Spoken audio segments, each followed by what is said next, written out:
Salve pessoal, que vocês estejam muito bem. Eu sou Marcelo Gris de Cajueiro, Caju, e estamos iniciando mais um episódio do Entrevista Aberta. A minha proposta com Entrevista Aberta é dar visibilidade de pessoas incríveis e que estão em busca de uma nova oportunidade de trabalho. São pessoas corajosas que acreditaram no projeto e toparam estar aqui para expor suas vidas, não só em relação à carreira, mas também suas vidas pessoais. Eu serei entrevistador, mas sem aquela carga que gera nervosismo. Vou criar, ou pretendo criar, né, um ambiente mais propício possível para que seja uma conversa agradável, informativa e que no final as pessoas curtam conhecer a gente como a gente e poder, quem sabe, gerar oportunidade para a vida dessas pessoas que a gente entrevista aqui. Você que nos ouve, o seu engajamento é muito importante, então curtir, compartilhar, comentar nesse podcast pode mudar a vida de alguém, pois quanto mais alcance a gente chega, maior a chance das pessoas entrevistadas conseguirem o seu novo trabalho. Então hoje a gente está aqui com a Sheila Tavares. Tudo bem, Sheila? Como é que você está? Começa aí contando um pouquinho quem é a Sheila, sem tocar no lado profissional ainda. Oi, Caju. Olá a todos que estão nos ouvindo agora. É um prazer estar aqui. Obrigado por você ter me chamado para participar desse projeto tão importante que pode ajudar muita gente, né? Bem, eu sou a Sheila, sou aqui de Curitiba, Paraná. Eu tenho 42 anos, e eu sou uma pessoa tranquila, eu gosto de festejar com os meus amigos, acho importante essa troca de energia, mas ao mesmo tempo eu busco ter o meu momento de silêncio, de reflexão. Tenho buscado muito essa questão do autoconhecimento, acho que me ajuda muito, não só no aspecto pessoal, mas como profissional também. E eu sou uma pessoa que busca ser um pouquinho melhor a cada dia como ser humano, né? Então, eu costumo experimentar, se as oportunidades chegam para mim, muitas vezes eu tenho medo delas porque são experiências diferentes do que eu conheço, eu busco ir com medo mesmo e fazer, porque assim eu posso descobrir talentos aí desconhecidos de mim mesma e ir melhorando e aprendendo a cada dia. Legal, corajosa, né? Vai com medo mesmo, é isso aí. É, Bom, e navegando um pouco aí pro seu profissional, você hoje diz que é o quê? Qual é a sua profissão? eu sou desenvolvedora front-end, tenho mais ou menos uns 10 anos aí de experiência na área de desenvolvimento web. E eu me considero uma profissional do estilo T, né? O T-shape, que eles dizem que é o vertical, a pessoa que é especialista, aprofundada num assunto, mas que tem o T ali, que é o horizontal, que tem esse conhecimento multidisciplinar, né? Conhecimento em várias áreas. Acho que é justamente por essa minha característica de experimentar coisas novas, de tentar entender outros aspectos também, me levaram a conhecer um pouco de cada área que envolve a minha área, e isso me ajuda muito, assim, principalmente para ter até mais empatia, conseguir colaborar mais, conseguir me comunicar melhor. Então, eu sou uma profissional que eu me considero multipotencial, porque estou sempre é, vigilante, né, para tentar entender o que é que eu posso aprender a mais, conhecer a mais, para que eu possa melhorar aí. E eu acho que ter um desenvolvimento, né, maior na minha área, que é a área de front-end. Diria que é uma especialista generalista? Se Mais ou especializa, menos. mas abre o campo. Isso, sou. O profissional em T é aquele que tem, né, o vertical ali aprofundado num assunto, mas que também tem conhecimento em outros assuntos. É o profissional T-shape, e eu me identifico com isso. E como é que você chegou a essa profissão? É, eu sou formada em design gráfico, então, mas antes mesmo de eu terminar o meu curso, eu já trabalhava com desenvolvimento de interface digital, até mesmo por causa da demanda, né? Então, eu comecei a desenvolver, né, sites antes de me formar, e aí eu fiz um trabalho, um projeto para uma empresa enquanto eu estava na faculdade e fui contratada como web designer. Então, na época, era web designer, não tinha essa separação, né? Que era o front-end, UX, o designer, o back-end. Então, meio que a gente se esperava da gente que a gente fizesse tudo, porque não tinha muito bem definido isso.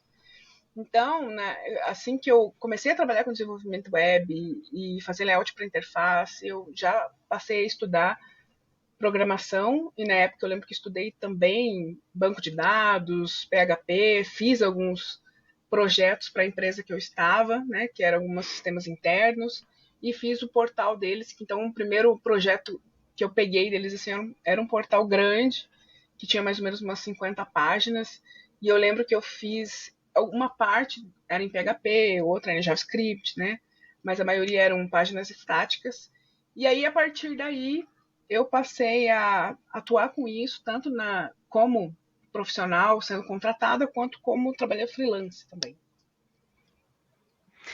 E para quem não, para quem tá ouvindo a gente, né, a gente tive a oportunidade de trabalhar brevemente com a Sheila, né, numa Isso. startup de educação. Onde é que entra educação nisso tudo, Sheila? É, eu trabalhei como designer instrucional também. Então, eu fiquei 6 anos trabalhando em uma empresa como web designer. Recebi um convite de uma universidade para trabalhar como web designer e lá eu conheci, era uma área de educação à distância. E lá eu conheci a área de design instrucional. E eu gostei muito, achei bastante interessante que o design instrucional é a aplicação de diretrizes para você facilitar a compreensão de alguém sobre algo, ou seja, fazer um desenho de como instruir alguém sobre algo, né? Então, como na época eu fazia muito freela, inclusive para pessoas que estavam relacionadas lá na universidade, eu passei a levar o desenvolvimento web como freelance na minha vida e lá dentro eu passei a atuar como designer instrucional. Então eu tive alguns anos de experiência como designer instrucional, que é uma área que eu também gosto bastante. E por ter esse background, né, trabalhar tanto com programação, com desenvolvimento web e design instrucional, eu recebi o convite da empresa que a gente trabalhou juntas, que era uma edtech, né? Então tinha um curso ali grande e eu passei então a coordenar um módulo, né, desse curso. Então é assim que entrou a educação na minha vida e é engraçado porque durante essa minha trajetória profissional eu passei a ser designer institucional e tinha o desenvolvimento web como freelance. Depois foi o contrário, eu voltei com o desenvolvimento front-end, daí em uma outra universidade em que eu fui trabalhar, e recebia então os convites para trabalhar em projetos como design institucional, daí extra, né, como extra do meu trabalho oficial. Então, eu acabei trabalhando com essas duas áreas aí durante algum tempo e ainda trabalho, né? Legal. E como é que você acredita que essa é a tua skill aí trabalhando com design instrucional, ela também agrega na sua carreira como web developer? Acho que principalmente para reconhecer como que é a forma que eu aprendo, né? Então, assim, a programação é algo abstrato, né? E que ela tem muitas camadas de abstração, digamos assim. Então, eu lembro que o primeiro curso que eu fiz, que eu estudei PHP, JavaScript, eu nunca tinha feito programação, até então era mais a parte de desenho, né, de design, layout. Para mim, eu achei que eram muitas camadas, né, de complexidade que iam se colocando uma acima da outra e a gente se perdia muitas vezes. Então, assim, o design instrucional, ele me ajudou a eu entender como que é a forma que eu aprendo, então eu tenho que ir aprendendo, consolidando os passos para eu conseguindo entender o que eu estou fazendo, porque eu acho que a grande questão quando a gente aprende uma tecnologia nova, por exemplo, é que vai se atropelando e você não entendeu muito bem o passo anterior e tem mais uma camada de complexidade e você acaba se perdendo naquilo. Daqui a pouco você está fazendo, você não sabe nem por que você está fazendo, você sabe que é assim, o que é perigoso, né? Então, quando eu vou aprender uma tecnologia nova, por exemplo, eu tento seguir isso que para mim funciona bem e eu entendo que isso funciona para os outros bem. Então, por exemplo, quando eu trabalho em equipe, né, eu estou trabalhando com uma equipe e eu consigo identificar que tem pessoas que não sabem sobre uma tecnologia, eu consigo passar para ela, né? ensinar para ela de uma forma que eu reconheço que seja a melhor forma para que ela não se perca no meio do caminho. Então, tem me ajudado muito nisso. Até a minha última experiência foi como líder e eu entendi isso, né? Porque muitos desenvolvedores que a gente trabalhava não tinham experiência com escrever conteúdo para ensinar alguém. Então, muitas vezes eu tinha que ajudar eles nisso, a ensiná-los a ensinar outra pessoa. Então, isso me ajuda muito.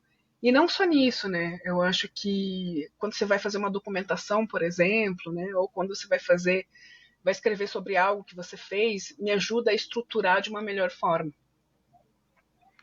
Você tem um hack nas mãos, né? Tendo esse conhecimento, acaba sendo um hack, né? De como aprender coisas novas e como ensinar também, né? Que hoje é uma skill extremamente valiosa para dentro de uma organização, de uma startup. E hoje em dia a gente quer criar ambientes onde o conhecimento seja disseminado, né? Então, geralmente as startups têm Sim, lá suas guildas, onde determinado conhecimento vai ser passado adiante, e aí entra até o valor desse teu conhecimento também, né? De ser uma multiplicadora de determinados assuntos. Então, é bem interessante essa skill adjacente aí. sim. E hoje, quais são as suas tecnologias e metodologias prediletas aí? O que você mais tem utilizado e o que você busca trabalhar? São as tecnologias de front-end, né, que eu tenho trabalhado. Então, eu trabalho com React, trabalho com Vue.js.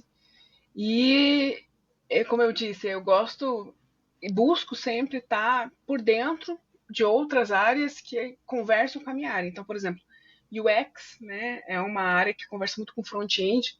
E isso, inclusive, me ajudou muito em muitas das minhas experiências no passado. Como eu tenho esse background, né, eu lembro até que o meu trabalho de conclusão de curso tinha muito de usabilidade, que eu tinha que falar muito sobre a usabilidade da interface por ter esse background, então me ajudou a me comunicar melhor, por exemplo, com equipe de design, né? Então, as equipes de design, de desenvolvedores, às vezes tem algum problema de comunicação ali, né? Algum ruído, e eu conseguia negociar melhor com eles, por entender realmente como que funciona por trás, né? Então, eu tenho buscado estar por dentro disso, como que funciona, o que você tem usado de ferramenta. Esses tempos atrás eu fiz um curso de Design Thinking que me ajudou muito, que tem me ajudado muito a entender como que a gente resolve um problema centrado no ser humano, por exemplo. Né? Eu tenho um projeto que eu lancei esse ano, que é o Coding for Ukraine, que é uma plataforma que eu desenvolvi as estratégias de aprendizagem, onde eu coloco um curso para ensinar programação, introdução à programação com JavaScript para aquelas pessoas que nunca viram programação na vida. Né? Então é um curso todo em inglês, então para chegar a esse solução no final, esses meu conhecimento e a minha experiência em UX, por exemplo, ou em Design Thinking me ajudou muito. E eu acredito que é super importante num dia a dia de um processo de desenvolvimento, né? Você vê além da do seu próprio papel ali como desenvolvedor. Então, eu busco sempre estar sabendo e experienciando outras áreas que têm a ver com a minha. E acaba que você não vira simplesmente uma executora de tarefa, né? Você está ali discutindo sobre temas mais profundos que vão ajudar a chegar à solução de fato, né? Isso mesmo, Que super é isso que é importante. importante. Isso é importante porque no final das contas a gente quer gerar uma solução que resolve um problema para alguém, né? Uma pessoa. Isso mesmo. Então, é bem interessante ter esse perfil que não simplesmente recebe uma tarefa, eu vou fazer isso aqui porque chegou para eu fazer, então eu vou executar e pronto, né?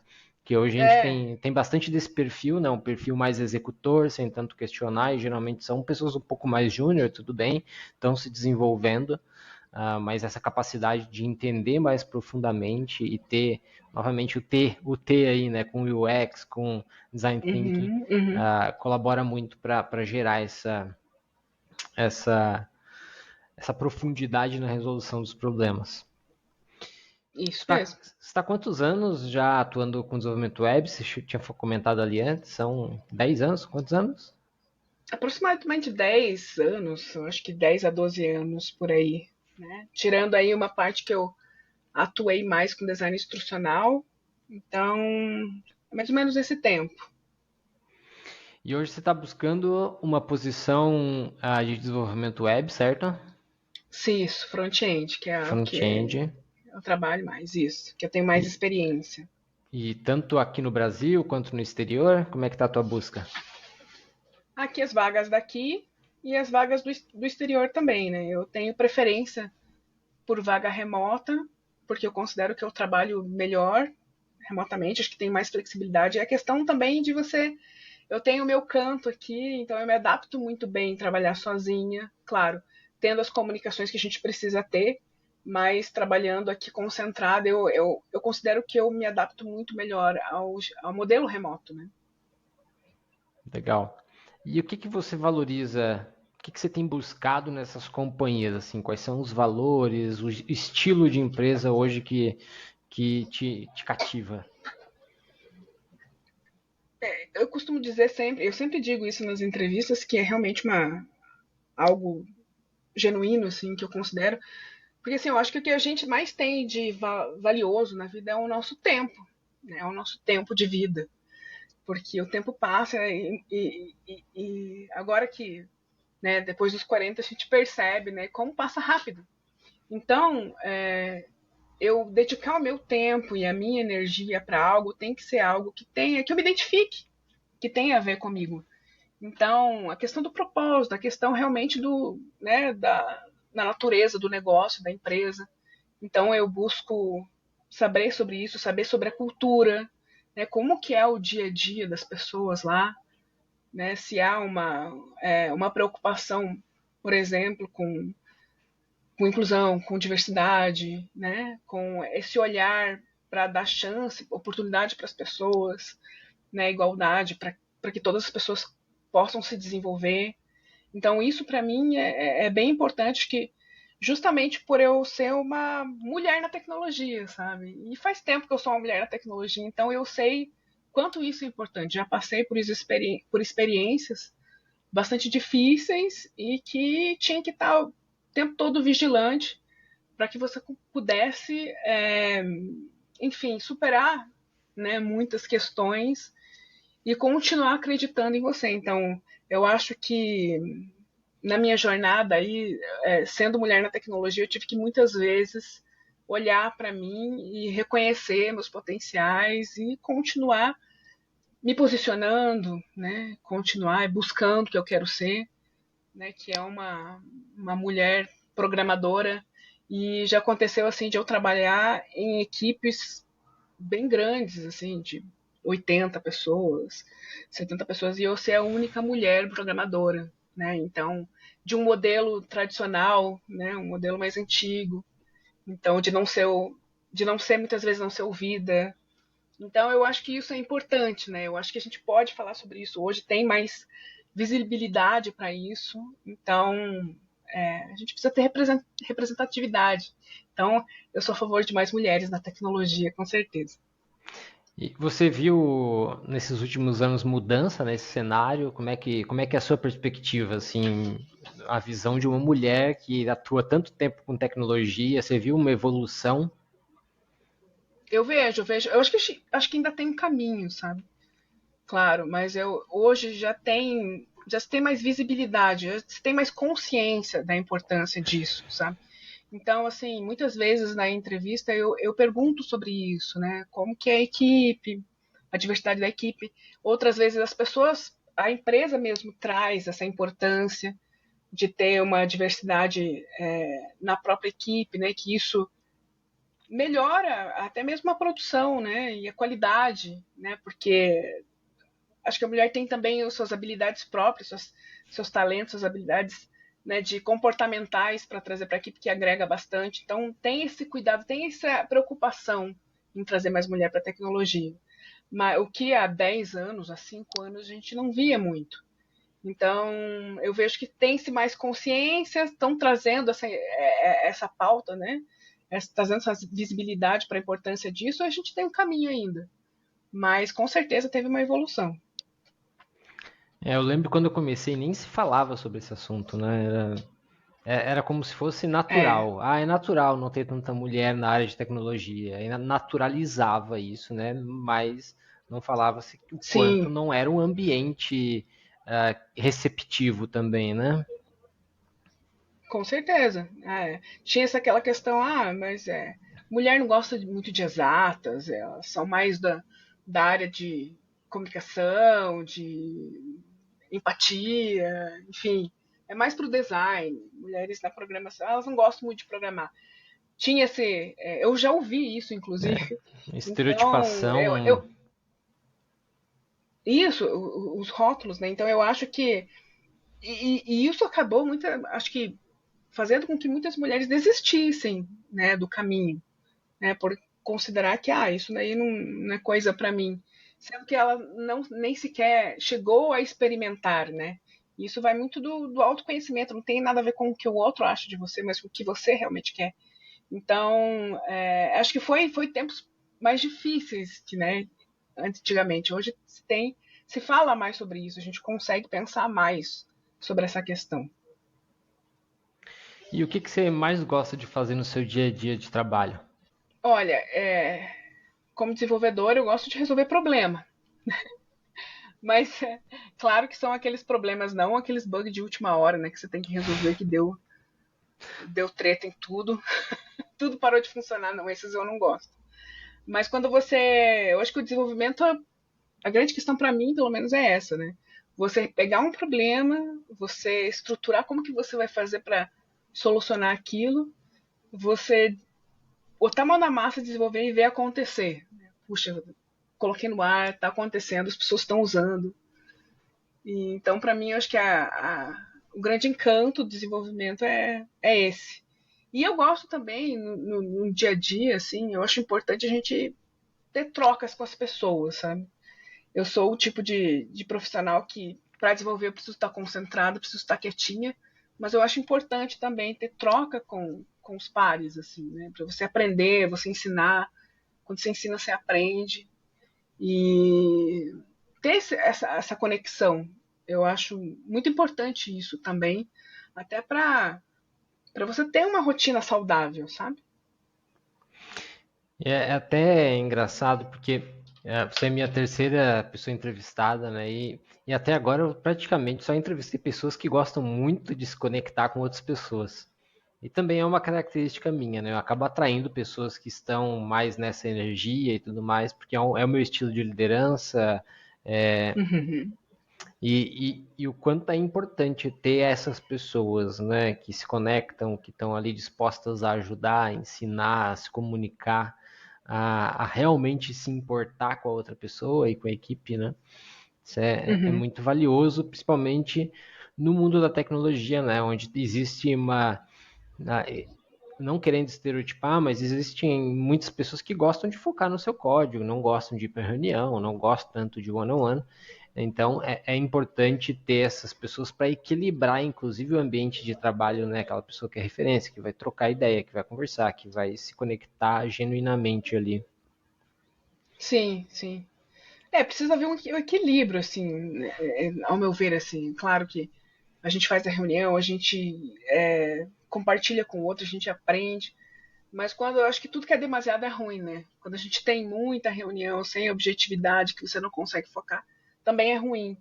Então, acho que o equilíbrio é importante, mas ter essa troca eu considero fundamental até mesmo para que a gente possa produzir melhor, né? Saber com quem que a gente pode contar. Então, acho fundamental. Falando em reunião que não se tira muito proveito, o que que você menos gosta aí de uma rotina de trabalho na sua profissão? O que eu menos gosto é o estresse. Que a gente acaba né, tendo que enfrentar estresse, independente da empresa, acho que uma hora ou outra, né, você tem mais trabalho, menos trabalho, enfim, não consegue levar. Isso é natural, né, é normal.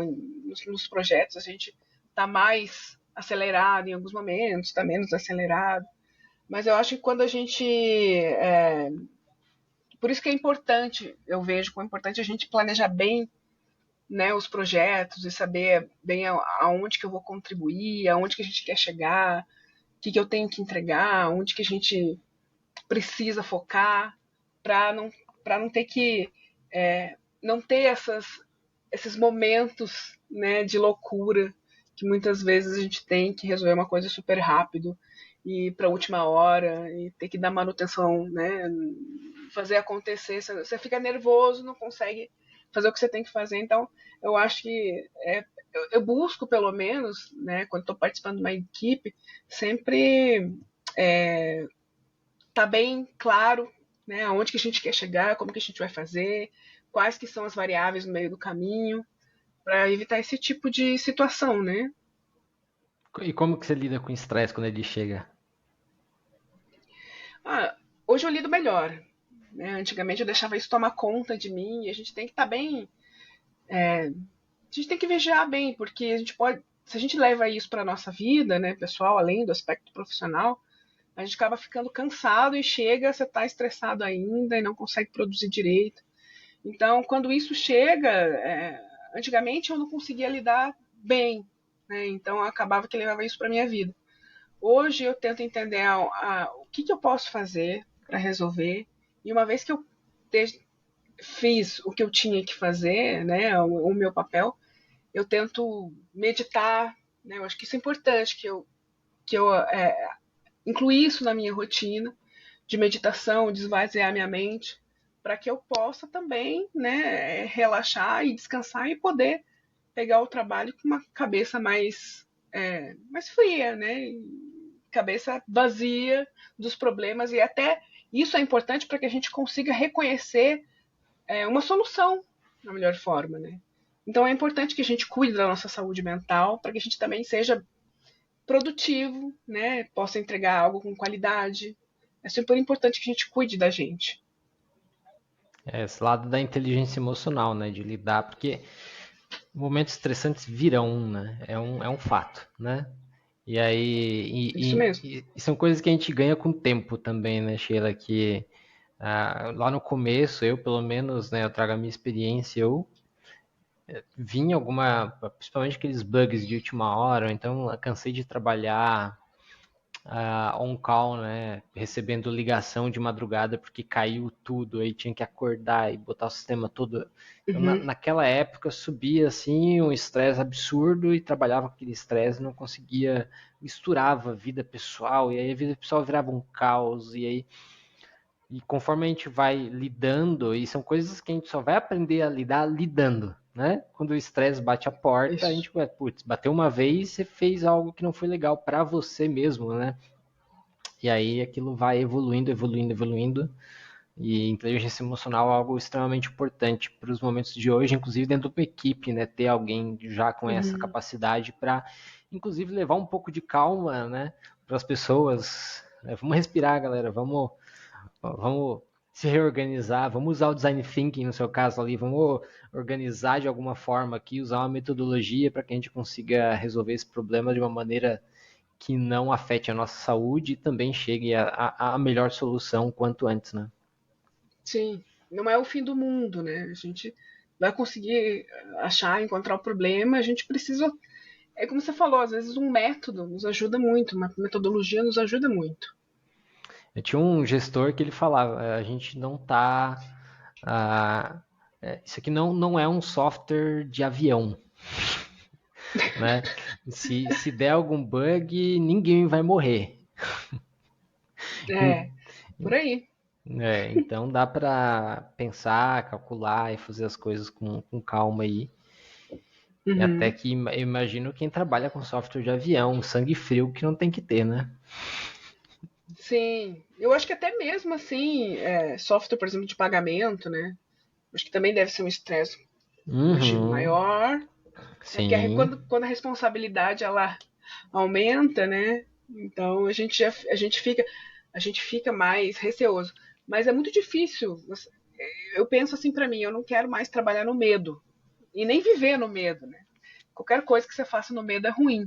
Porque Uhum. você não consegue fazer aquilo direito, você não consegue olhar aquilo direito, reconhecer as oportunidades para fazer melhor, enfim. Né? Acho que viver temos que evitar isso, de trabalhar no medo, viver no medo, né? Porque isso não é bom para nós e mina com a nossa energia, né? É isso aí. E me diz, uma pergunta autoexplicativa, porque você está se comunicando bastante aqui e muito bem, mas como é que você considera a sua própria comunicação dentro de uma equipe? Eu considero em constante evolução, sempre, né? Eu sou uma pessoa tímida, sempre fui, e sempre fui muito CDF, assim, sabe? Desde que comecei a estudar, eu tinha que tirar sempre a melhor nota, porque para mim eu tinha que fazer o que tinha que fazer da melhor forma possível.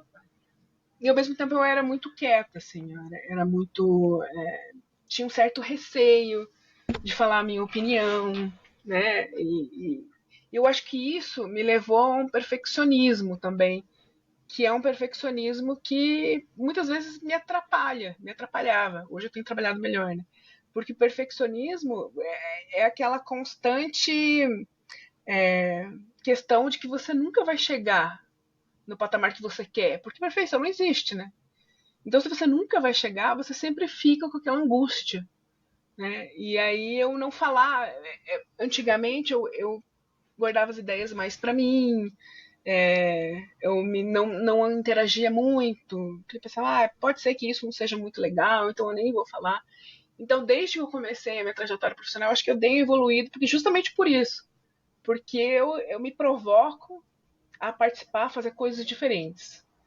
Se eu tenho que ir lá, eu tenho que falar para um público que eu não conheço, ou que tem certas pessoas, eu vou lá e vou falar. E assim eu fui melhorando a minha comunicação, né? E eu vejo também que eu gosto muito de viajar, né?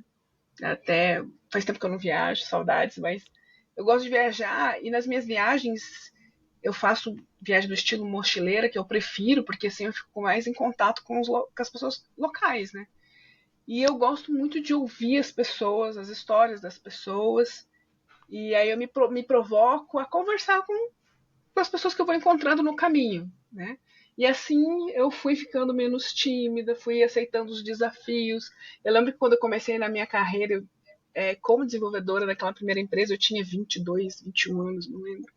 E aí eu percebi que o site da empresa só tinha 2 páginas e eu queria fazer um projeto maior, de um portal grande, porque tinha muita informação que seria bom para a empresa que fosse divulgado. Então, mas a empresa ela era muito do modelo tradicional, que não, ainda mais na época, né? Acho que isso foi em 2007, não antes, 2006, 2007, não se tinha esse olhar para o digital, né? Que era uma grande forma de se comunicar.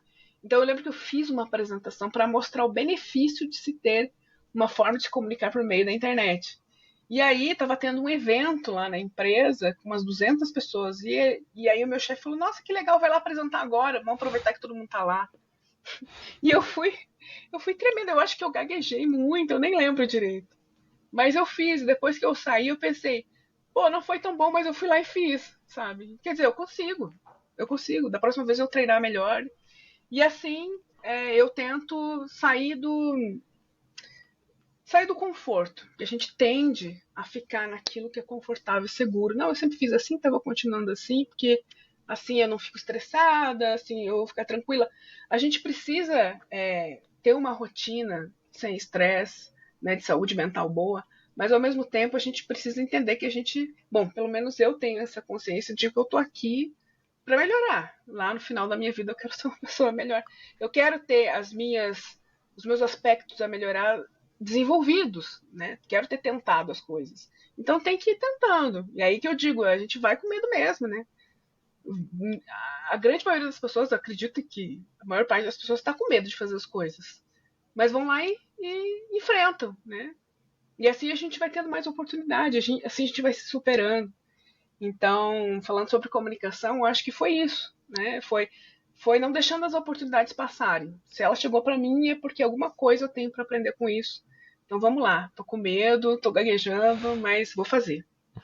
Eu me identifico muito com a sua fala, tá? Porque Eu gosto de fazer Uhum, links assim um pouco com a minha carreira também, com a minha vida, porque eu também fui sempre muito tímido. E se eu fosse falar para o Marcelo, muito tímido lá atrás, de, sei lá, vamos botar 18 anos para não falar da infância, onde eu tinha vergonha de falar com caixa do supermercado, por exemplo, que uhum. tá hoje, sei lá, fazendo um podcast e que a maior parte do meu dia a dia, o meu trabalho é conversar com pessoas praticamente, eu falo, quê? Não, não pode ser.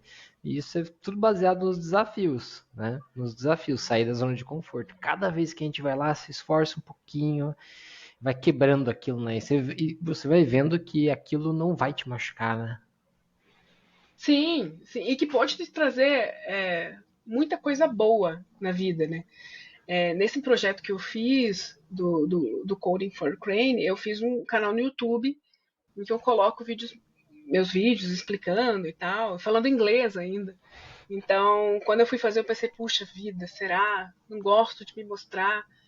E aí fui lá, fez, e achei muito bom. Inclusive, agora eu mesmo tenho o meu canal, que não é do Code for Ukraine, no YouTube. Eu tenho 3 vídeos só, mas enfim, eu tô me colocando ali, né? Acho que tem que mexer o caldeirão, né? Para fazer as coisas fluírem, para você ir se descobrindo também os outros talentos que muitas vezes você não reconhece em si, né? Então, a gente só descobre se faz, só descobre se tenta. Então, tem que ir tentando, tem que ir tentando. E é isso que eu tenho feito, né? Tenho procurado melhorar a minha comunicação cada vez mais, falando com as pessoas, participando de projetos como o seu. Então, isso para mim é muito importante, né? Tá sempre em movimento. Parabéns demais pelo alto desafio aí, tá sempre progredindo, bem importante. E o que você está fazendo nesse momento que está em busca de uma nova posição, de um novo trabalho, tá fazendo alguma coisa para se capacitar, seja para as entrevistas, seja para a sua profissão? O que você anda fazendo assim no dia a dia? De vez em quando eu faço uns freelances, né, para eu não ficar parada e também, né, para eu ter algum retorno financeiro. E eu procuro, por exemplo, agora que eu estou trabalhando com React, estou estudando Next.js, que é algo que eu não sabia, que é um framework do React que eu não trabalhava antes. Então eu faço esse curso, só que eu tento aplicar ele. Por exemplo, Coding for Ukraine também foi isso, né? Eu sabia, tinha contato com o React antes, mas não tinha construído nada, assim, né, que as pessoas usassem. Então eu pensei, eu vou aplicar aquilo que eu estou estudando para algo que é realmente uma necessidade minha. Porque eu considero assim, você só aprende quando você tem que resolver um problema seu e você coloca num contexto que não está no contexto que o professor está ensinando. Né? Porque se você seguir o que o professor está ensinando, você não internaliza, você não pratica, né? Você não internaliza. Agora, quando você tem que aplicar aquilo para um problema que você quer resolver, que é seu, que é fora daquele contexto, que é outra coisa, aí você tem que ir atrás, você coloca a mão na massa, aí sim você internaliza. Então eu costumo fazer assim para aprender tecnologias novas. Então eu pego ali o que o professor está ensinando e aplico num problema que eu quero resolver numa plataforma, por exemplo. Ah, pode ser uma coisa simples, assim, vou fazer meu portfólio, né, meu site. Vou aplicar o que ele está ensinando aqui no problema meu. E aí eu saio com alguma coisa que eu posso mostrar, que as pessoas vão usar, e aí eu aprendi com aquilo também. Então eu estou estudando, né? Nesse momento eu estou estudando Next.js e TypeScript, e eu também tenho feito, eu sei que a gente sabe que tem as entrevistas técnicas, né? E muitas vezes elas precisam saber como que você pensa no contexto de lógica. Então eu tenho feito muito coding challenge também. E muitas vezes, assim, e é engraçado que quando eu comecei a fazer, eu pensava assim, pô, meu, acho que será que isso é pra mim? Juro que eu pensei isso. Porque não, às vezes é tão difícil, né? Você pensa um caminho de lógica e você chega lá, pô, não, tem que voltar tudo. Não é isso. E eu ficava muitas horas nisso, né? E às vezes dava até dor de cabeça de tanto que você tinha que pensar. E aí eu fui fazendo um pouquinho todo dia, até que chegou um momento e eu não conseguia resolver os coding challenges fáceis, assim. E aí chegou um momento que eu fiz um desafio do nível médio. E eu falei, não, gente, consegui fazer, vou até submeter meu solution lá para a área de soluções para todo mundo ver. Então aí eu entendi que é prática, né? É treinável, você consegue chegar lá. E assim, é para a maioria das coisas da vida, você consegue ir treinando, né? Eu também costumo considerar isso, assim, agora falando do profissional como um todo, né? Porque aquilo, hard skills, né? Você, claro, né? Que a pessoa é importante que ela saiba fazer, esteja fazendo, né? Se comprometa a evoluir. Mas hard skills é treinável. Eu ouvi isso de uma pessoa que me entrevistou, inclusive.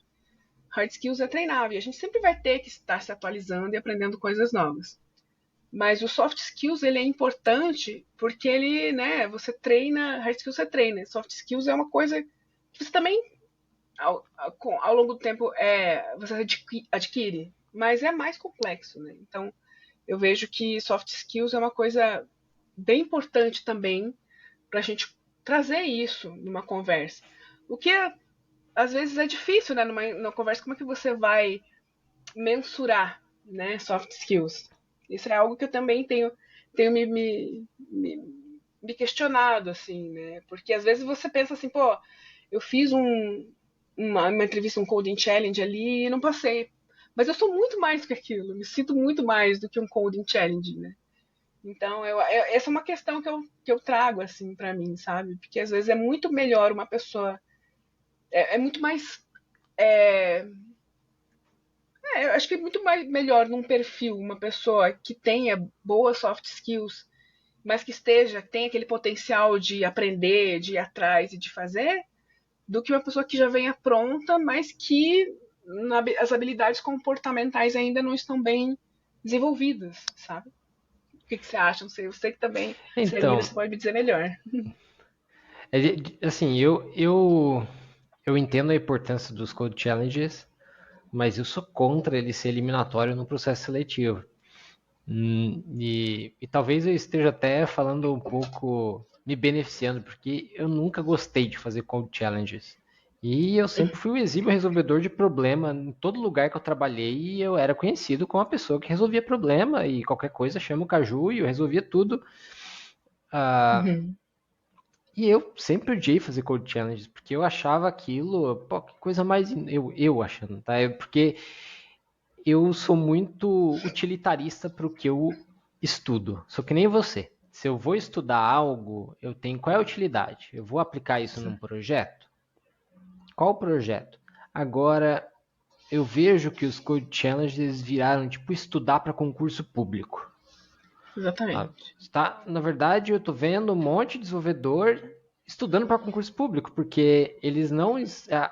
90% é a minha crença, não sei, não tem dado nenhum por trás, mas daquilo lá vai ser bom, vai ser útil sim no dia a dia, mas não vai ser primordial, não vai ser o que vai fazer a diferença na hora de resolver um problema real em produção, um problema na hora de discutir com alguém e resolver na hora de fazer um code review, não vai ser o primordial. E hoje é usado como sendo algo eliminatório. Tipo assim, vamos jogar um code challenge lá porque vamos facilitar a vida das pessoas que recrutam, vamos facilitar a vida aqui de quem, porque já faz um filtro inicial.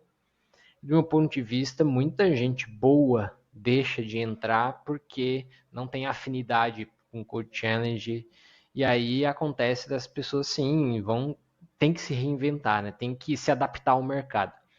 Então, se por acaso um dia eu ficar sem trabalho e eu quiser voltar a codar, não adianta, eu vou estudar e vou fazer code challenge porque eu vou precisar entrar no mercado de trabalho de alguma forma. Então eu me adapto, a gente acaba sendo obrigado a se adaptar ao que o mercado está pedindo. Mas eu não acredito tanto na eficácia assim do code challenge em relação na hora de contratar. Eu sou muito mais ver Ao dia a dia, né? ver um projeto real, quero ver uma solução real, não agora usar um exercício sendo eliminatório, um exercício que muitas vezes não vai ser útil. Sim, comprova que a pessoa tem lógica de programação, mas olha o nível de lógica de programação que ele está pedindo, ou uns problemas que não necessariamente serão reais e será utilizado no dia a dia de trabalho. Então, mas é um pouco da minha opinião aqui, né, Sheila? Eu tenho uma opinião Uhum. bem restrita aí contra a Code Challenge. Eu considero que lógica é importante, sim, né, para um desenvolvedor. Mas acho que é muito mais do que isso, né? Eu acho que é um pouco deslocado da vida real, né? Dos problemas reais que a pessoa vai ter que enfrentar. Mas a gente se Exato. adapta ao processo, né? A gente tem que se adaptar Exato, ao é. A gente tem que processo. se adaptar, né? No final das contas, Uhum. a gente acaba, a gente está se submetendo a algo muito maior, né? Que são as empresas, que são os processos, com padrões de mercado, que acabam que geram o tom aí da maior parte dos processos. Claro que tem empresas que Isso aí. fazem diferente, ah, ah, e ótimo que tem empresas que inclusive inovam, né, na hora de contratar, né? Então, mas a gente tem que se adaptar ao mercado. É. E indo um pouco aí para sua carreira, me diz conta um desafio marcante aí que você teve e como que você lidou. Um desafio marcante. Bem, eu lembro de uma empresa, uma das minhas oportunidades que eu entrei, eu trabalhava, na época eu trabalhava só com Vanilla JavaScript, alguma coisa de PHP, HTML, CSS, algum framework de HTML, CSS, mas só. E eu entrei numa empresa de um modelo tradicional, né, de estrutura, que era essa empresa que tinha mais ou menos 70 pessoas e eu era a única desenvolvedora mulher. E eu lembro que eu queria aprender. Eles trabalhavam. Algumas pessoas trabalhavam com Vue.js. E eu queria aprender Vue.js, não tinha trabalhado ainda desde então. E comecei E eu lembro que eu senti uma certa resistência para as pessoas cooperarem comigo, para me dar esse direcionamento mesmo, né? As pessoas que já estavam lá. Então eu comecei a estudar sozinha, assim, né? E só que também não conseguia pegar desafios e projetos que tivessem envolvido o Vue.js, só os que não tinham, que tinham JavaScript puro, algumas coisas mais simples, assim. Então, eu lembro que eu comecei a estudar sozinha e aí eu comecei aos poucos a pedir para pegar, para fazer, para praticar. E aí eu lembro que tinham pessoas que perguntavam, elas ligavam lá para o meu setor, queriam que uma pessoa que se entendesse Vue.js fosse ajudar, e aí eu falei, não, eu vou, não, mas você faz manutenção em Vue.js? Então acho que um aspecto do desafio era esse, né? Você tem que ficar provando sua competência como desenvolvedora, e o outro é que a pessoa que sabia Vue.js comigo no projeto entrou em férias e deu um bug gigantesco numa das aplicações que era com Vue.js e o banco de dados que eles usavam lá. E aí eu peguei, eu lembro que eu quase virei à noite, assim, eu peguei, fiquei estudando, consegui resolver o bug. E aí quando ele voltou, a pessoa quando ele voltou, eu mostrei pra ele, ele falou assim, pô, parabéns. Tipo, eu nunca tinha feito isso, aprendi uma coisa com vocês. Assim. E aí eu me senti tão feliz. Claro que eu já trabalhei em projetos maiores que esse, mas eu acho que no sentido de realização, sabe? Acho que isso foi um dos que mais me marcaram, assim, porque eu tive que superar essa questão, né, de provar minha competência, de aprender uma coisa nova sozinha e de poder chegar a um patamar em que eu conseguia, né, até mesmo ensinar outra pessoa que já estava ali faz tempo com a tecnologia que ela usava faz tempo. Então, me veio à mente essa questão que foi importante para mim na época. Eu lembro que eu fiquei bastante feliz assim de ter superado. Legal, e tem diversas camadas esse desafio, né? É técnico, mas também é bastante socioemocional, né? Sim, e a gente entende, acaba enfrentando isso na nossa jornada, né? Muitas vezes você tem que desenvolver, se reconhecer qual que é o seu papel, o que, que você tem que fazer, ou você pode ficar coado e deixar por assim mesmo, ou você tem que enfrentar, que foi o que eu entendi. Bom, para mim, como pessoa desenvolvedora, não, né, assim, além, né, do meu papel aqui nessa empresa, mas como profissional, eu preciso enfrentar, preciso não só enfrentar de aprender uma linguagem nova, mas enfrentar, né, a cultura mesmo, a forma com que as pessoas encaravam as coisas. E como é que essa e outras experiências, assim, quando você olha para trás, como é que elas te preparam para essa nova posição que você busca? O que que coloca na sua bagagem, todas as suas experiências aí, o que que tem nessa mala? Ou como você gosta de ser mochileira, né? O que que você tem nessa mochila aí? Nessa mochila. Eu acho que assim, no final, assim, desenvolvimento a gente trabalha muito com código, mas acho que no final do dia a gente tem que trabalhar com pessoas, né? Mesmo você não sendo líder, mesmo você não tendo uma posição aí de senioridade ou de liderança, você tem que saber bem, né? Se comunicar, colaborar e fazer as coisas irem, fluírem no trabalho para darem certo. Isso parte do princípio de você conseguir, né, lidar bem um com o outro. Então, acho que todos essas meus desafios me ensinaram a ser, primeiramente, mais empática, né, com a equipe como um todo, porque passei por situações assim, então eu sei como é difícil.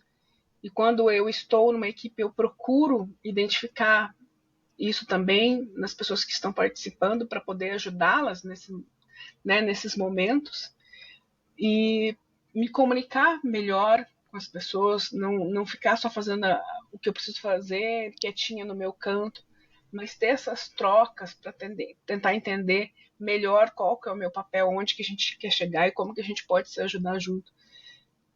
Então, desenvolver é muito mais do que você codar, é você saber se relacionar e fazer as coisas darem certo juntos, sabe? Então, acho que todos esses desafios me ajudam a me dar melhor, me comunicar melhor, a fazer a coisa andar junto a outras pessoas. Muito bom. E onde que você se vê, assim, Uhum. na sua carreira daqui a alguns anos? Como dev sênior ou tech lead, muito provavelmente. Acho que tendo essas habilidades, assim, essa senioridade que eu naturalmente, né, estou adquirindo com a minha jornada de direcionar as pessoas, mentorar as pessoas, entender, ajudá-las no desenvolvimento da própria carreira e ter algo para mim que eu levo comigo e que antes não era tão claro quando a gente está começando também, a gente meio que começa e vai vendo como é que é e muitas vezes esquece que a gente não é empresa, né? A gente é agente como carreira. E isso, ter essa postura, ter esse olhar, ele beneficia a própria empresa em que a gente está, porque isso nos dá mais autoconfiança, nos ajuda a nos posicionar melhor, a trazer ideias que muitas vezes são ideias que vai definir algo, o sucesso de algum projeto. Então, acho que eu quero sempre me olhar como a carreira que eu quero construir e não a pessoa que eu sou naquela empresa. Porque eu lembro quando eu mentorava o pessoal que estava começando, eu via muito esse receio, né? De, poxa, mas e se eu não fizer isso? Esse medo que tem de eu tenho que fazer o que a empresa quer que eu faça, porque senão eu não sei o que vai ser de mim. Se você não se reconhece como sendo um profissional além da empresa, mas como um profissional que tem sua carreira para você construir, quando você sai, né, você sai de uma empresa, enfim, vai para outra, enfim, você muitas vezes pode se sentir perdido, né? Então é perigoso você não olhar para si como como um profissional que está construindo a si mesmo. Então eu me vejo sempre assim, né, como uma pessoa que quer construir uma carreira além, né, da contribuição que eu tenho para as empresas, mas também com projetos pessoais, né? Acho que é algo que eu fiz pouco assim na vida e que eu quero fazer mais, né? Eu quero contribuir em todas os contextos de empresa, os meus próprios projetos. Então é mais ou menos por aí. E a nossa carreira é como se fosse a nossa própria pequena empresa, né? No final das contas. Uhum, é E o isso. legal, porque essa pergunta muitas vezes nos força a gente até a construir o que, que a gente quer para o futuro, né? Porque se a gente não toma essa decisão, alguém vai tomar por nós. Então, se a gente entra numa empresa e a gente não sabe exatamente aonde a gente quer parar, quando a gente vê, a gente está num cargo, numa função, fazendo algo que a gente não queria estar fazendo, porque foi seguir a maré, né? Uhum. Então, seguir a maré é bem. Em alguns momentos é bem legal, porque a gente vai parar nos lugares que a gente não imaginava e se depara com coisas fantásticas. Em outros, você se depara que você não tomou as decisões que deveria ter tomado e perdeu o rumo, né, da sua vida, da sua carreira. Isso mesmo. Você lembra de algum feedback construtivo que você recebeu e que, por algum motivo, melhorou você de uma forma marcante ou te fez se questionar em algumas coisas? Já tive muitos feedbacks construtivos na vida, mas eu lembro que tinha uma época, principalmente lá no começo da carreira, que. E eu sempre tento lembrar disso, porque, enfim, eu quero sempre tá melhor, mas era muito assim por causa que eu ficava mais quieta, né? Tinha minha. Era mais tímida e queria ficar mais na minha, eu tinha sempre esse feedback de falar mais, trazer minhas ideias, porque eu ficava quieta, mas quando eu trazia uma ideia, muitas vezes aquela ideia era algo que dava muito certo para o desenvolvimento de um projeto, por exemplo. Então eu sempre tinha muito esse feedback de traga mais as suas ideias, fale mais, né? E eu tinha muito receio, assim. Eu acho que também, né, por ser mulher e tal, a gente fica mais receosa de trazer algo que pode ser que não seja tão bom ou que as pessoas fingem que não escutaram, enfim. Então eu tinha muito se escutei por muito tempo esse feedback de me posicionar mais. Então é algo que eu procuro estar consciente se eu estou fazendo isso no meu dia a dia, porque a gente precisa trazer, né, as nossas ideias, saber sustentá-las, né, mas também não estar fechado para olhares dos outros, né? E isso é algo que ultimamente eu li, acho que li, não sei se foi alguém que me falou, mas eu li algo sobre assim, a gente não é educado a se vender. A gente não é educado a vender, né? Porque por muitas vezes a gente olha as pessoas vendendo algo, o ato de se vender, como um certo charlatanismo. Ah, a pessoa está enganando alguém. Ou não, eu não faço esse tipo de coisa. Mas a verdade é que se vender é algo muito importante para a gente. Porque a gente está se vendendo o tempo todo, né?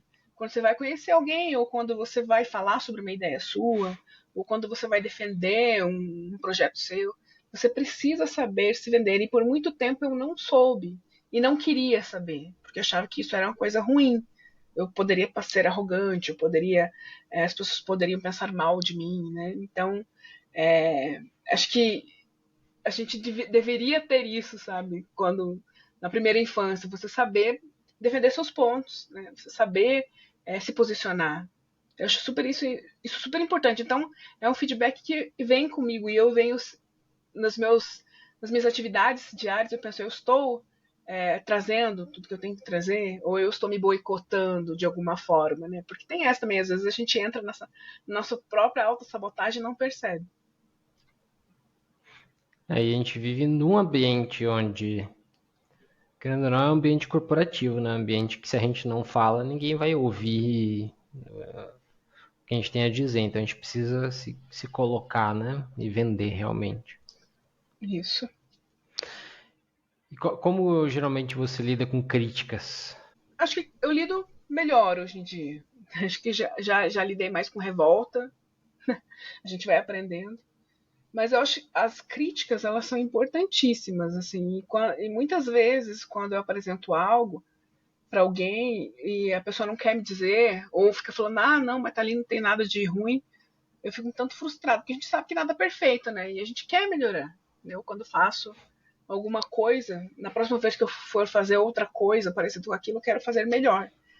E E a gente que faz aquilo, a gente está numa perspectiva que, num ângulo, né, de olhar que é diferente do outro. O outro consegue ver outras coisas. Então, eu busco as críticas hoje em dia, né?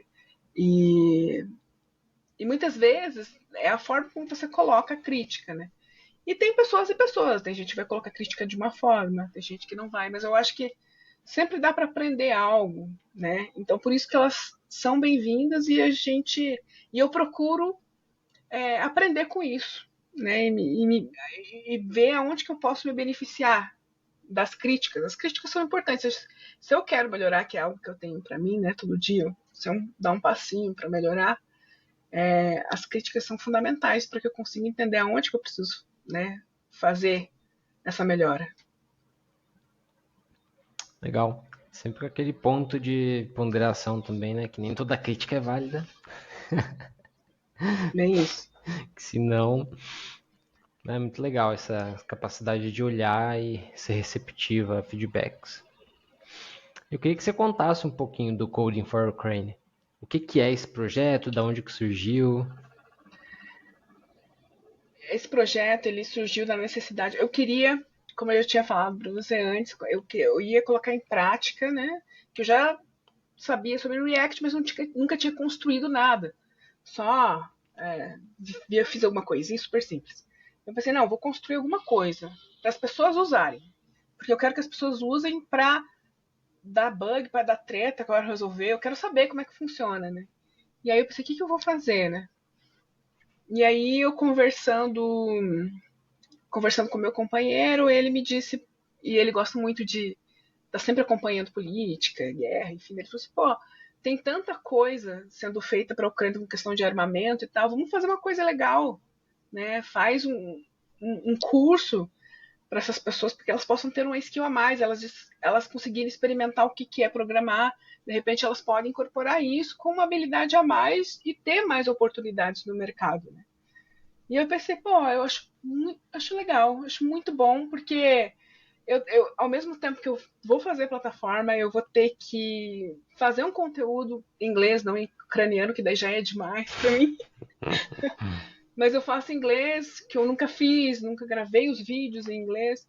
Eu acho que tenho muito a aprender com isso. Então eu fiz a plataforma e aí coloquei em prática as tecnologias que eu queria colocar em prática. Planejei o curso porque tenho background de experiência nisso, em design instrucional, então eu planejei as estratégias pedagógicas, né, do curso. Gravei os vídeos, então tive que aprender a fazer roteiro de vídeo. Bom, eu já sabia, mas não em inglês, por exemplo, e ter que eu mesma gravar os meus roteiros, né, em inglês. Eu tive que aprender a editar vídeo, que eu nunca tinha feito, a fazer uma animação de introdução, por exemplo, que é algo que eu nunca tinha feito e eu fiz, né, aprendi. E ao mesmo tempo, eu também tive que aprender a vender esse projeto na internet, ou seja, fazendo redes sociais e divulgando ele, né? Porque eu queria que as pessoas fizessem. E como que elas vão saber se eu conseguir divulgar? Então eu tenho aprendido também a colocar na rede social e chamar as pessoas para fazer. Então esse projeto ele é um projeto que visa, ele é de causa humanitária, né? Então ele visa trazer as pessoas que têm uma vontade de programar, de experimentar o que é a programação, que nunca tiveram contato. Então, ele é um curso muito passo a passo mesmo, para que as pessoas consigam escrever suas linhas de códigos, fazer uma função, sendo que nunca teve contato com isso na vida. E foi uma maneira de dar visibilidade para que para a programação, né, para um povo que está numa situação delicada de guerra, né, de urgência, para ter essa skill a mais. E ao mesmo tempo me ajuda muito, porque eu estou aprendendo muito com isso, né, tendo que participar, né, nessas outras áreas de rede social, de gravar vídeos, por exemplo. Então tem sido muito legal, assim. E para acessar, como é que faz? Para acessar, o endereço é http codingforukraine.org. Então, o pessoal que quiser saber, entre lá. Tem o Instagram E tem o Threads também, que se chama Coding for Ukraine. A gente tem postado bastante coisa lá com relação tanto ao projeto quanto a essa questão, né, da guerra da Ucrânia e da Rússia. Legal, tomara que atinja seus objetivos aí, que muitas pessoas aprendam, né? E inclusive se alguém tiver querendo aprender um pouco de programação, pode utilizar a plataforma, né? De graça. Isso, totalmente de graça, faz o cadastro lá e já começa a acessar. Parabéns pela iniciativa. Obrigada. E se você pudesse escolher uma pergunta para responder para um recrutador, assim, pô, eles me perguntam tanta coisa, mas essa coisinha aqui eu queria falar. Tem alguma pergunta específica? Olha, Caju, eu penso assim que acho que não tem uma pergunta específica, mas o que eu considero importante é a forma como a entrevista é conduzida. Acho que isso faz total diferença, sabe? Porque tem entrevistas e entrevistas. Então, tem entrevistas que a pessoa tá mais formal, mais rígida. E a pessoa que está sendo entrevistada, ela está numa situação de nervosismo mesmo, né? De expectativa. O que será que vão perguntar? O que eu vou falar? Então, eu, por exemplo, as entrevistas que eu faço para fora, que eu já fiz para fora, é um pessoal mais formal ali, né? E tem recrutadores que a pessoa entra assim e ela deixa você tão à vontade para você ser quem você é, né? Ah, não, eu tô aqui e é uma conversa de bar, então vamos conversar. E aí isso já te desmonta para aquilo que você tava, oh, tô nervoso, como é que será que eu vou ter que falar? Você consegue ser você. Isso é uma grande sacada, porque o que eles querem perceber é o seu perfil do dia a dia. Quem é você no dia a dia, né? E eles só vão saber isso se a conversa te levar, né, for conduzida dessa forma. Então, eu acho que mais importante do que, ao meu ver, né, de fazer uma determinada pergunta, é que ela seja conduzida dessa forma acolhedora, né? Porque assim a gente consegue pensar melhor, lembrar melhor do que a gente quer falar e trazer realmente o que a gente quer dizer e mostrar quem a gente é no dia a dia, o perfil que a gente tem no dia a dia. Realmente, é bem importante essa quebra de gelo também, né? Dar pô, vamos relaxar, vamos conversar, vamos ser vulnerável. Isso mesmo. E aproveitando que você praticamente deu um feedback aí para recrutadores e recrutadoras, vamos dar feedback também, né, pessoal? Vamos responder as pessoas, né? Vamos Isso. falar como é que foi o processo seletivo, se passou, se não passou, porque as pessoas ficam no vácuo na maior parte das vezes, né? Isso é ruim, né, Sheila? Isso é péssimo, né? Eu acho que a gente precisa ser empáticos com o outro lado, né? Muitas vezes a pessoa, ela teve só aquela entrevista em muito tempo, né? Ela se dedicou, ela merece, né, um retorno, nem que seja, ó, eu vou te dar uma resposta final daqui a uma semana, mais ou menos isso, sabe? A gente não pode esquecer que a gente vai mudando de posições durante a vida, né? Uma hora você tá entrevistando, na outra hora você está sendo entrevistado. Então, eu acho que essa empatia pelas pessoas que estão nesse processo, eu acho super importante para que a pessoa consiga manter uma saúde mental durante esse período de fazer entrevistas, né? Exatamente. Sheila, você quer deixar algumas palavras finais? A gente está encaminhando para o final da entrevista. Foi um prazer demais aqui bater esse papo contigo. Foi muito gostoso, muito bom a tua abertura de contar não só o lado profissional, mas também se mostrar vulnerável aqui. Então, quem te ouvir vai conhecer um pouco mais de quem é a Sheila, né? Além do profissional. Então, que isso é extremamente importante para você também, né? Porque faz parte do seu perfil também, esse lado mais humano, esse lado mais empático e que se conecta profundamente com as pessoas. Então, que esse podcast chegue nas mãos certas, com as oportunidades certas. Quer deixar algum recado final? Quero agradecer primeiro, né, por esse convite, você ter lembrado de mim, dar visibilidade ao meu perfil. E eu estou bem feliz que esse projeto ele vai ajudar bastante gente. E que eu queria dizer é que vamos ser mais vulneráveis, sabe? Eu acho que Eu sou uma pessoa que sou mais reservada, mas eu percebo que quando eu coloco no LinkedIn ou na rede social a minha vulnerabilidade, isso ajuda tanta gente. As pessoas vêm me dizer, ó, obrigado, que legal saber que é um processo para todo mundo. Isso não me faz sentir sozinho, me faz sentir que eu tenho esperança, que é assim mesmo.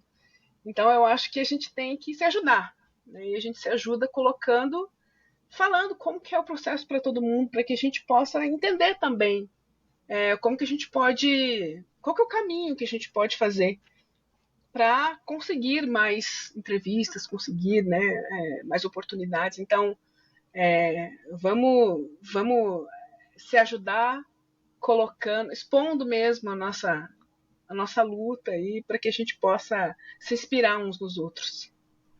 Perfeito, perfeito. Tomara que chegue também esse vídeo na mão das pessoas aí, né? Que muitas vezes precisam ouvir o outro lado, né? O lado de quem também está na busca por vagas, de quem também está nessa batalha de aprender, de fazer coding challenges e que é uma luta, né? É uma batalha de aprendizado, de estar todos os dias ali no LinkedIn. O LinkedIn vira um novo Instagram, uh, vira uma plataforma oficial em busca de oportunidades. Então, também é inspiração para outras pessoas essa tua perspectiva. Que bom, espero que ajude. Ajudando uma pessoa, eu já estou feliz. Muito bom. Então, pessoal, a gente vai chegando ao fim. As pessoas recrutadoras, aos CTOs, aos empreendedores. A gente contou hoje aqui com a Sheila. A Sheila que se comunica muito bem, é desenvolvedora front-end, mas não só isso, ela também trabalha muito com o lado educacional e ela com certeza numa startup, numa companhia, atuaria muito mais do que como uma desenvolvedora front-end, com grandes capacidades de comunicação e liderança, de resolução de problema e de multiplicação de conhecimento, que são todas as coisas que potencializam os negócios também, né? Então, temos aqui um perfil bem completo, um perfil que além de técnico é humano e que está sempre buscando se desenvolver. Então, para quem nos ouviu, curtam, compartilhem, comentem, que aqui o seu engajamento pode impactar a vida de alguém. Vamos multiplicar esse podcast, vamos chegar na mão de quem precisa chegar, tanto com histórias inspiradoras para fazer com que as pessoas evoluam e cresçam, porque cada pessoa que passa aqui está contando uma história que realmente é de grande valor e eu adoro estar aqui ouvindo essas histórias e eu espero que vocês também. E um agradecimento especial à Code One, que patrocina aqui, apoia esse projeto. Se vocês estão buscando alguma consultoria na área de tecnologia para desenvolver o seu produto ou para aumentar a sua equipe de tecnologia, a gente está aqui, pode colaborar com vocês. Basta entrar em codeone.com.br que a gente vai estar aqui prontinho para trocar uma ideia. Eu vou falar com vocês e vamos ver como é que a gente consegue se ajudar. Beleza? Então, até mais. Muito obrigado, Sheila, novamente. Gratidão. E vamos para cima que a tua vaga tá chegando aí. Isso aí. Obrigada, gente. Obrigada, Caju. Até a Tchau, próxima. tchau, até.